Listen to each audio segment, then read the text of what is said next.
নতুন দিল্লীৰ ভাৰত মণ্ডপমত চলি থকা বিশ্ব গ্ৰন্থমেলাত আধাৰশিলাৰ উদ্যোগত বৃহস্পতিবাৰৰ পৰা আৰম্ভ হৈছে ব্ৰহ্মপুত্ৰ সাহিত্য উৎসৱ।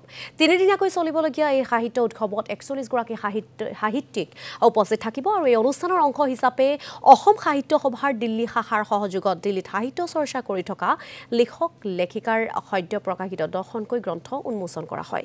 অনুষ্ঠানত অসমীয়া সাহিত্যৰ সৈতে জড়িত কেইবাগৰাকীও গণ্যমান্য লোকক সম্বৰ্ধনা জনোৱা হয়। এইটো এটা আৰম্ভণিহে মাত্ৰ। এই বাৰ্তাটো আমি বিয়পাই দিব বিচাৰো বা আমি বাৰ্তাটো অসমত যিটো চলিছে আমাৰ যিটো আমি সকলো যেনেকৈ মিলিজুলি থাকোঁ আৰু কেনেকৈ আমি নতুনসকলক তুলি আনিব পাৰোঁ, তেওঁলোকক পিছলৈ আগবঢ়াই দিব পাৰোঁ বা যিখিনি আমি কৰোঁ আধাৰশিলাৰ যিখিনি মিছন আছে সেইখিনি আমি আৰু আগবঢ়াই দিবলৈ চেষ্টা কৰিম।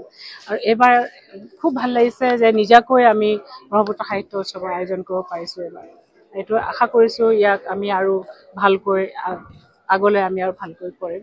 একচুৱেলি আপোনালোকক সকলোকে ধন্যবাদ জনাইছোঁ এইখিনি সমৰ্থন দিয়াৰ কাৰণে আৰু দিল্লীবাসীৰ ৰাইজৰ লগতে প্ৰতিটো অনুষ্ঠানতে মই ধন্যবাদ আৰু কৃতজ্ঞতা জনাইছোঁ।